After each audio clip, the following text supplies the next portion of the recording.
कुछ अधिकारी सरकार की छवि भी खराब करना चाहते हैं। क्योंकि ये समाज का वो वर्ग है पावदान पे खड़ा है कि अगर ये अपनी आवाज को उठाते हैं, इनके साथ में दमनकारी नीति अपनाई जा रही है। ठेकेदार से ज़बरदस्ती लेता है और मुंशी का नाम तो रोहित है। पेमेंट हम लोग की 746 रुपये कुछ पैसे हम लोग के अकाउंट में आती है पर डे के हिसाब से, और वो हम लोग को काट पीट के 570 रुपये देते हैं।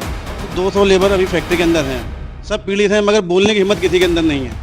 पेमेंट तो सर एक दिन की 783 रुपये लगभग आती है। नहीं सर, मुझे 570 रुपये मिलते हैं, बाकी उनको देना पड़ता है। एक बच्चा जब बड़ा होता है तो माता पिता ये सोचते हैं कि ये बच्चा आगे चल करके परिवार का बोझ उठाएगा, कुछ ऐसी कमाई करेगा जिससे परिवार का भरण पोषण हो सके, इसीलिए उसको पढ़ाता है, लिखाता है। लेकिन बावजूद इसके जब वही बच्चा किसी ऐसे रोजगार से जुड़ता है जहां पर उसको उम्मीद से भी कम पैसा मिलता है। हम ये बात क्यों कह रहे हैं कि जब एक मजदूर को उसकी आमदनी का पैसा कटौती करके मिले तो निश्चित ही सोचने वाला विषय है। सोचने वाला विषय इसलिए भी है क्योंकि जहां सरकार लगातार दावे करती है कि मजदूरों के हितों की बात करती है, वहीं एक और कानपुर नगर में एक ऐसी फैक्ट्री है जहां पर मजदूरों के शोषण की बात निकलकर सामने आ रही है।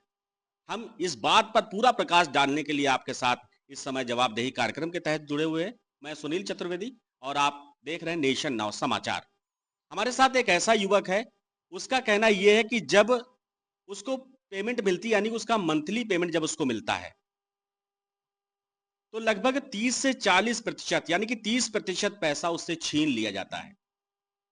पूरी बात हम इन्हीं से करेंगे।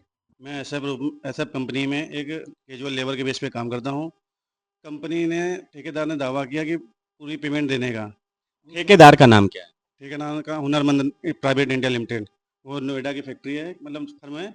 वो हमारी कंपनी में टेंडर डालती है, उसको टेंडर पास हो गया। फिर हमारे क्या 2-3 मुंशी हैं, उन्होंने उसको ठेकों को पेटी पे ले लिया, मतलब उससे भी ठेके पे ले लिया, और फिर हम लोग का शोषण कर रहे हैं। पेमेंट हम लोग की 746 रुपये कुछ पैसे हम लोग के अकाउंट में आती है पर डे के हिसाब से, और वो हम लोग को काट पीट के 570 रुपये देते हैं।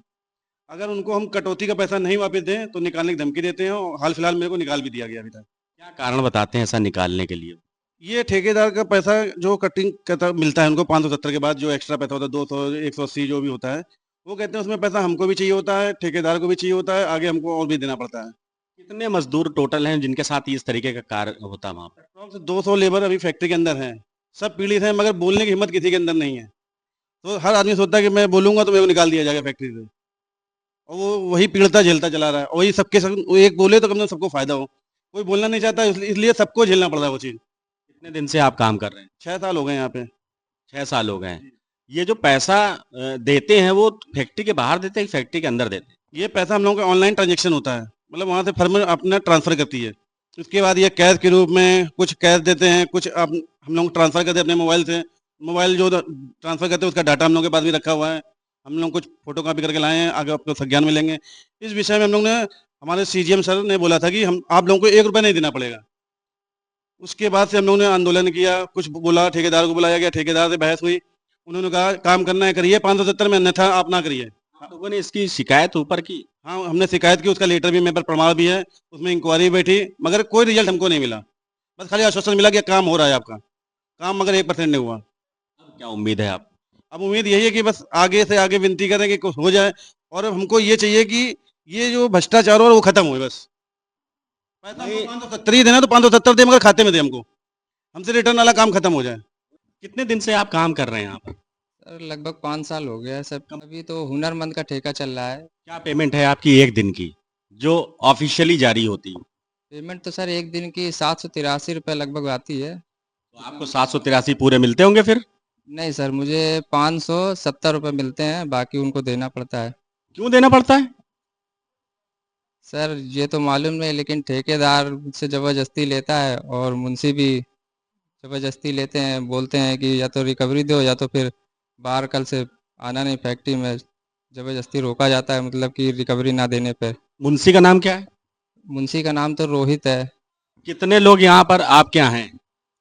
हमारी फैक्ट्री में सर लगभग कैजुअल लेबर 200 से 300 लेबर है। सर मैं 12-13 साल हो गया यहाँ पे काम कर रहा हूँ, और 12-13 साल से यहाँ पे यही भ्रष्टाचार चल रहा है कि जो भी पेमेंट हम लोगों का सरकार द्वारा तय किया गया है उसमें से 30 से 35% ठेकेदार और मुंशी ज़बरदस्ती करके हम लोगों से लेते हैं।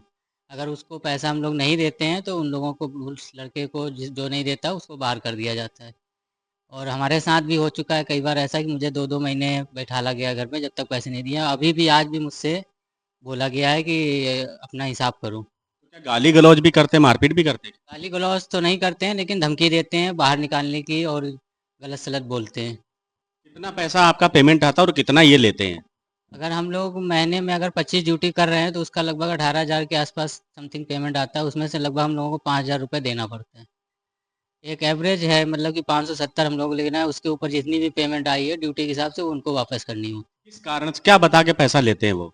वो यही कारण बताते हैं कि हमें ठेकेदार को पैसा वापस करना है। वो हम लोग बोलते हैं तो कहता है वो भी तो यहाँ कमाने आए। तो हम लोगों ने कहा कि हम लोग क्या कमाने नहीं आए, क्या कमा के तुमको देने आए हैं क्या? तो कहता नहीं, वो पैसा तो तुम्हें देना पड़ेगा, नहीं तो ड्यूटी नहीं कर पाओगे। कहता है चाहे जिससे तुम शिकायत कर लो, चाहे जहाँ तक पहुँचो, हमारा कोई कुछ नहीं बिगाड़ पाएगा। इस तरह की धमकी देते हैं वो लोग। क्यों कुछ नहीं बिगाड़ पाएगा उसका? अब ये तो वही लोग बता सकते हैं सर, आप लोग उन्हीं से पूछेंगे तभी बताएंगे। कभी ऑफिशियली आपने कहीं शिकायत की है?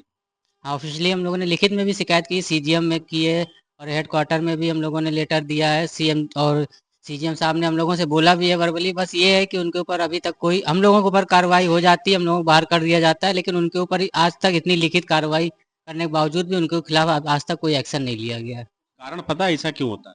कारण सर तो अब हम अंदर के हम लोग नहीं बता सकते, लेकिन जो जितनी जानकारी है वो आपको हमने बता दी है। अभी आपके साथी मजदूर ने कुछ आरोप लगाए ठेकेदार के ऊपर, क्या वो सही है? बिल्कुल सही है सर। उसमें जो मुंशी हैं हमारे रोहित कुमार, उनका पूरा रोल रहता है। ठेकेदार को अलग से पैसे देते हैं, वो देते हैं कि नहीं देते, मगर हम लोग से दबाव बना के लेते हैं कि हमें ठेकेदार को देना पड़ता है और नहीं दोगे तो निकाल देंगे। हमें और हमारे साथी को इसी मतलब उससे निकाला गया, 1 महीने हो गया। कभी ऐसा हुआ कि आपने पैसा ना दिया हो और आपसे पैसा छीना गया और जबरन दबाव डालकर? बिल्कुल, यार्ड में बुला के यही करते हैं वो लोग।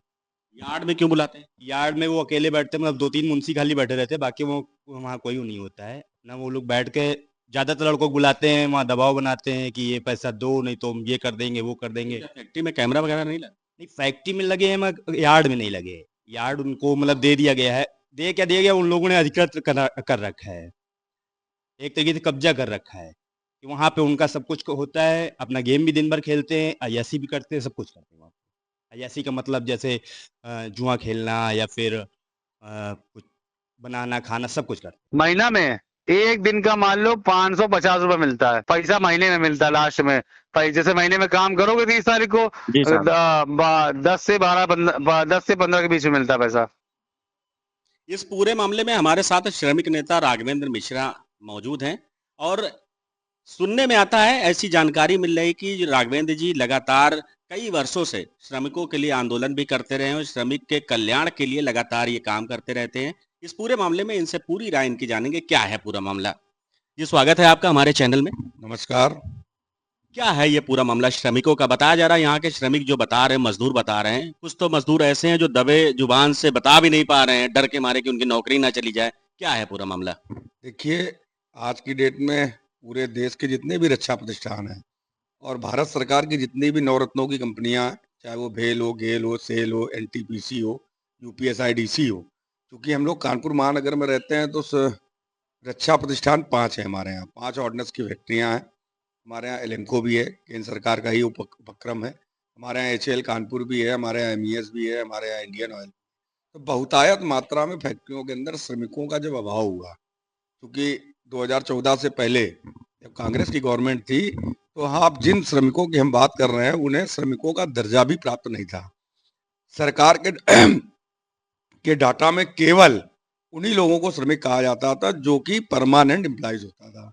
चाहे वो गवर्नमेंट एम्प्लॉइज को ही वो परमानेंट एम्प्लॉइज मानकर वो मजदूरों की श्रेणी तय कर देते थे। लेकिन 2014 के बाद से देश की परिस्थितियां बदली हैं।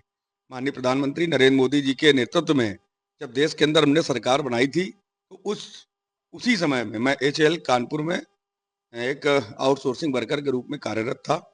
वहाँ पर मैनेजमेंट के द्वारा करीब 4-5 ड्यूटियों को कम किया जाने लगा, जिसको लेकर वहाँ श्रमिकों में बेहद आक्रोश था।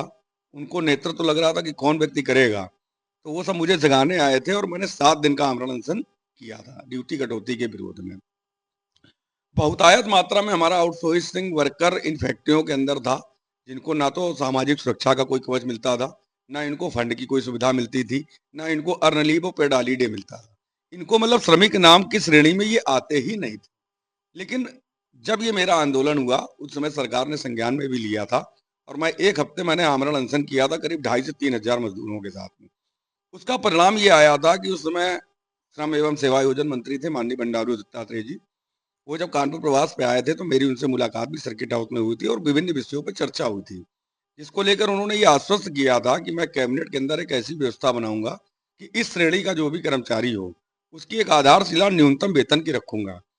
जहां एक और सरकार इन श्रमिकों को जो समाज के सबसे अंतिम पावदान पे खड़ा व्यक्ति है, एक तरफ सरकार ये कह रही है कि मेरी सरकार समाज के अंतिम पावदान पे खड़े व्यक्ति की चिंता करेगी, उसी के लिए समर्पित होगी। दूसरी तरफ इन्हीं फैक्ट्रियों के अंदर बैठे महाप्रबंधक, सक्षम अधिकारी, इन्हीं छोटे छोटे कर्मचारियों का उत्पीड़न भारी मात्रा में। हमने जब ये आंदोलन समाप्त किया था तो बहुत सारे सुधार आए थे। एचएएल के अंदर उस समय 2700 कुछ आउटसोर्सिंग कर्मचारी थे, जिसमें से करीब 100 और 125 जो हेडक्वार्टर में नौकरी करते थे उनको तो पीएफईएसआई का लाभ मिलता था। शेष सारे लोग इन सब चीजों से वंचित थे।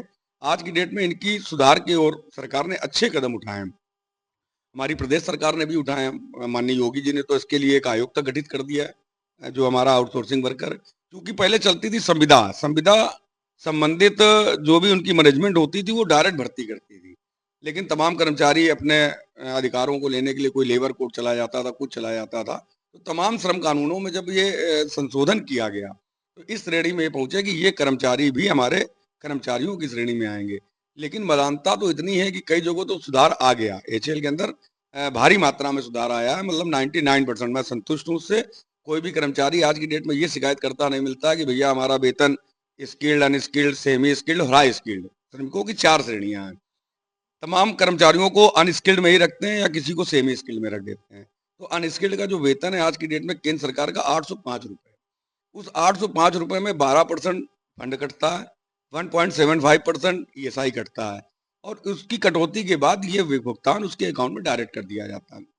तमाम छोटे ठेकेदारों की भी छुट्टी हो गई, इसीलिए सभी बड़ी कंपनियां हायर होने लगी कि जिससे इनके वेतन में समय से देरी भी ना हो। लेकिन जहां तक इन मजदूरों का सवाल है, हमारे यहाँ की स्मॉल आर्म्स फैक्ट्री है, उसमें एक यादव जी हमारे महाप्रबंधक हैं, सुना ठेकेदारों भी उन्हीं के समकक्ष लोग हैं।